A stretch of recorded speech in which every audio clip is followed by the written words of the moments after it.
ఓం గం గణాధిపతయే నమః. హాయ్ అండి, అందరికీ నమస్కారం. మనం ఈరోజు ఈ వీడియోలో మే 26న సోమవతి అమావాస్య. ఈ రోజున సాయంకాలం వేళ ఈ పరిహారాలను పాటించినట్లయితే లక్ష్మీదేవి అనుగ్రహంతో అఖండ ఐశ్వర్యం ప్రాప్తిస్తుంది. సోమవతి అమావాస్యకు ఎంతో ప్రత్యేకత ఉంది. సోమవారం వచ్చే అమావాస్య కారణంగా దీన్ని సోమవతి అమావాస్య అని పిలుస్తారు. బ్రహ్మ ముహూర్తంలో స్నానం చేసి దానం చేసి నైవేద్యాలను సమర్పిస్తే మంచి జరుగుతుంది. హిందూ మతంలో సోమవతి అమావాస్యకు ఎంతో ప్రాధాన్యత ఉంది. ఈ పవిత్రమైన రోజున లక్ష్మీదేవి అనుగ్రహం పొందడానికి మనం కొన్ని పరిహారాలను పాటించాలి. శివయ్యకు సోమవారం అంటే ఎంతో ప్రీతికరమైన రోజు. ఈ పవిత్రమైన రోజున ప్రవహించే నదిలో స్నానం చేసి శివయ్యను పూజించడం వల్ల విశేషమైన ఫలితాలు వస్తాయి. ఈ సోమవతి అమావాస్య రోజున మహాలక్ష్మీదేవిని పూజించడం వల్ల డబ్బు కొరత అనేదే లేకుండా చేస్తుంది. ఈ నెల మే 26వ తేదీన సోమవారం నాడు అమావాస్య వచ్చింది. సోమవారంతో కలిసి వచ్చిన అమావాస్యను సోమవతి అమావాస్య అని అంటారు. అన్ని అమావాస్యల కంటే సోమవతి అమావాస్యకు చాలా విశిష్టత ఉంటుంది. పరమేశ్వరుని ఆశీర్వాదంతో మీ కష్టాలన్నీ త్వరగా తీరిపోయి మీకు మంచి రోజులు రావాలంటే సోమవతి అమావాస్య రోజున పాటించాల్సిన కొన్ని ముఖ్యమైన విధి విధానాల గురించి మనం ఇప్పుడు ఈ వీడియోలో తెలుసుకుందాం. ఈ వీడియో కనుక మీకు నచ్చినట్లయితే లైక్ చేయండి, షేర్ చేయండి, సబ్స్క్రైబ్ చేసుకోండి. Share me, like me. Thank you for watching. ఈ సోమవతి అమావాస్య రోజున పరమేశ్వరుని పూజిస్తే కుటుంబంలో సుఖ సంతోషాలు ఏర్పడతాయి. ఈ సోమవతి అమావాస్య నాడు ఇంట్లో పరమేశ్వరుని పూజిస్తే మీ ఇంటిపై శివయ్య అనుగ్రహము ఎల్లవేళలా ఉంటుంది. విశేషంగా ఈ అమావాస్య నాడు ఏదైనా శివాలయానికి వెళ్ళి శివలింగానికి అభిషేకం చేస్తే ఇక మీ జన్మ ధన్యమైపోయినట్లే. కోరినన్ని వరాలను ఆ పరమేశ్వరుడు ప్రసాదిస్తాడు. ఇక ఈ సోమవతి అమావాస్య నాడు ప్రతి ఒక్కరూ తప్పనిసరిగా తలస్నానం చేయాలి.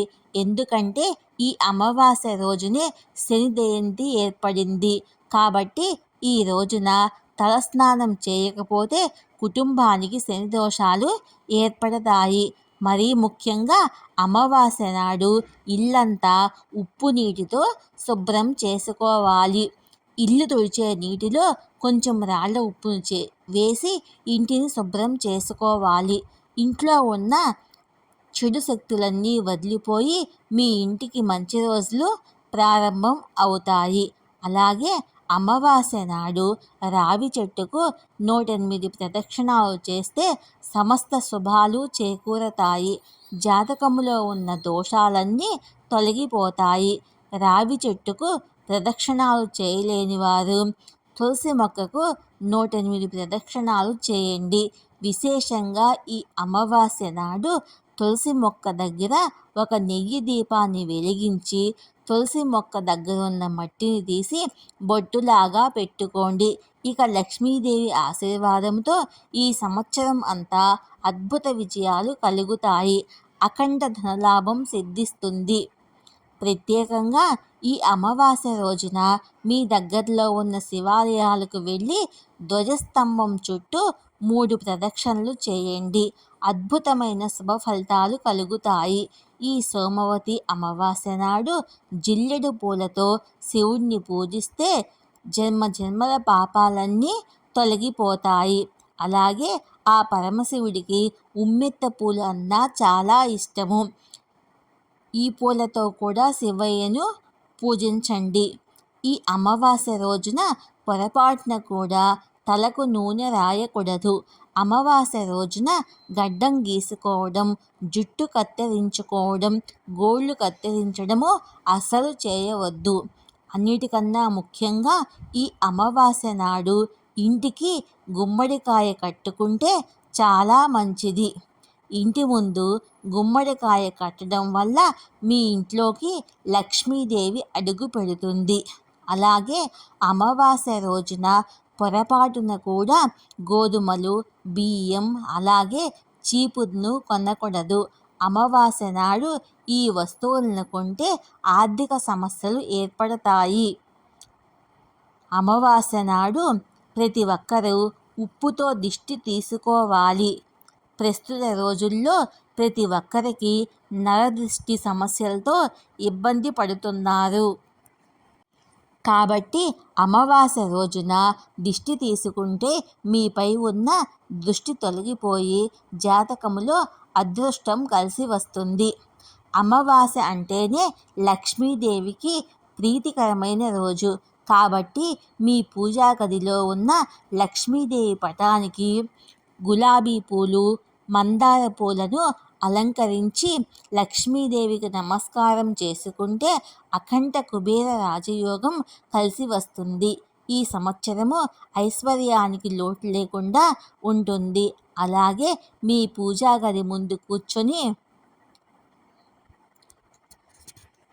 ఓం మహాలక్ష్మియే నమః అనే మంత్రాన్ని 108 సార్లు జపించండి.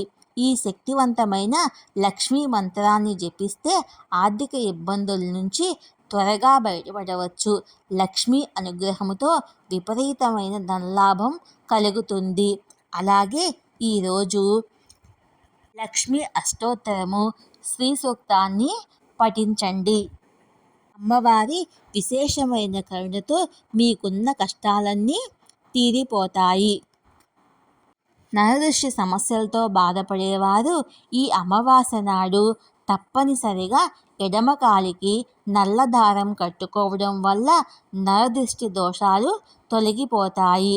మీ ఇంటి సంపద విపరీతంగా పెరిగిపోవాలంటే ఈ అమావాస్య రోజున తప్పనిసరిగా ఇంటి ముందు స్వస్తిక్ గుర్తుని వేయండి. ధన సమస్యలన్నీ తొలగిపోయి ఇంటి ఆదాయము పెరుగుతుంది. ఈ అమావాస్య రోజున తప్పనిసరిగా ఇల్లంతా పసుపు నీళ్లు చిలకరించండి. ఇలా చేయడం వల్ల మీ ఇంటికున్న అష్టదరిద్రాలు, నెగిటివ్ ఎనర్జీ తొలగిపోతుంది. ఈశాన్య దిశలో ఈశ్వరుడు కొలువై ఉంటాడు. కాబట్టి ఈ సోమవతి అమావాస్య నాడు మీ ఇంటి ఈశాన్యములో ఆవు నేతితో ఒక దీపాన్ని వెలిగించి ఆ దీపంలో 2 లవంగాలను వేయండి. ఈశాన్యంలో ఈ విధంగా దీపాన్ని వెలిగిస్తే మీ ఇంట్లోకి లక్ష్మీదేవి అడుగు పెడుతుందని, అష్టైశ్వర్యాలను ఇంటికి తెరుస్తుందని పండితులు చెప్తున్నారు. ఈ సోమవతి అమావాస్య రోజున నల్ల చీమలకు పంచదారను వేయండి.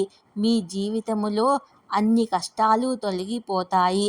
అలాగే మీ కుటుంబంలో ఐక్యత పెరుగుతుంది. ఈ అమావాస్య రోజున ఉపవాసం ఉంటే కోరిన కోరికలన్నీ వెంటనే నెరవేరుతాయి. అమావాస్య రోజున గోవులను సేవిస్తే జన్మజన్మల దారిద్ర్యం తొలగిపోయి అదృష్టం వరిస్తుంది. కాబట్టి గోవుకు ప్రదక్షిణాలు చేయడము లేదా గోవు తోకను నిమిరితే సంపూర్ణ లక్ష్మీ కటాక్షం సిద్ధిస్తుంది. అలాగే గోవుకు ఆహారాన్ని తినిపిస్తే మీ ఇంటికి తరతరాలుగా ఐశ్వర్యం సిద్ధిస్తుంది. అమావాస్య నాడు పొరపాటున కూడా జీవహింస చేయరాదు. మాంసాహారం తినవద్దు. అమావాస్య రోజున కొత్త బట్టలు వేసుకోవడము, కొత్త పనులు మొదలు పెట్టడము చేయకూడదు. ఇక అమావాస్య రోజున పొరపాటున కూడా ఆలస్యంగా నిద్ర లేవకూడదు. అలాగే మధ్యాహ్న సమయంలో నిద్రించకూడదు. అమావాస్య నాడు పేదలకి దానం చేస్తే 1,000,000 రెట్ల పుణ్యఫలాన్ని పొందవచ్చు. అలాగే అమావాస్య రోజు గాయత్రి మంత్రాన్ని జపిస్తే డబ్బుకు సంబంధించిన సమస్యలన్నీ తొలగిపోతాయి. చెప్పుకోలేని సమస్యలతో బాధపడేవారు ఈ అమావాస్య నాడు మర్రి చెట్టుకు నీళ్లు పోయండి. మీ బాధలన్నీ తొలగిపోతాయి. ఎవరైతే సంతానం కోసం ఎదురు చూస్తున్నారో అలాంటి వారు ఈ సోమవతి అమావాస్య రోజున రావి చెట్టు కింద పుస్తకాలు అలాగే పెన్నులు పెట్టి రావి చెట్టు ప్రదక్షిణాలు చేయండి. తర్వాత వాటిని చిన్నపిల్లలకు దానం చేయాలి. ఇలా చేయడం వల్ల సత్సంతాన ప్రాప్తి కలుగుతుంది. ఈ అమావాస్య నాడు నవగ్రహాల చుట్టూ 9 ప్రదక్షిణలు చేసి శనిదేవుని దీపం వెలిగిస్తే ఏలినాటి శని దోషాలు తొలగిపోతాయి. విపరీతమైన అదృష్టం కూడా కలుగుతుంది. డబ్బు కొరత ఏర్పడదు. ఇక పితృదోషాలతో ఇబ్బంది పడేవారు, పితృశాపాలతో బాధపడేవారు ఈ సోమవతి అమావాస్య నాడు ఏదైనా నది దగ్గర బియ్యపిండితో దీపాలు వెలిగించండి. మీ కుటుంబానికున్న పితృశాపాలు తొలగిపోయి 7 తరాలు తిన్నా తరగని ఐశ్వర్యం మీకు లభిస్తుంది. ఈ సోమవతి అమావాస్య రోజున నల్ల నువ్వులు, నీరు, పెరుగు, తేనె, ఆవు పాలు, బట్టలు మరియు ఆహారాన్ని దానం చేయడం వల్ల పితృదేవతల ఆశీర్వాదం లభిస్తుంది. ఈ సోమవతి అమావాస్య కాలములో అశ్వత్థ, వేప, అరటి, మర్రి, తులసి, ఉసిరి చెట్లను నాటడం ఎంతో మంచిది. పితృదేవతల ఆశీర్వాదం మనకు లభించాలంటే ఇంటి ప్రధాన ద్వారం వద్ద నెయ్యి దీపం వెలిగించి ఉంచాలి. అలాగే ప్రధాన ద్వారం వద్ద నీటితో నింపిన కలశం కూడా ఉంచాలి. ఈ సోమవతి అమావాస్య రోజు స్త్రీలు ప్రత్యేకంగా ఉపవాసం ఉండి శివయ్యను ప్రార్థించినట్లయితే ఆమెకు వైధవ్యం ప్రాప్తించదు. అందుకే దీన్ని సోమవతి అమావాస్య అంటారు.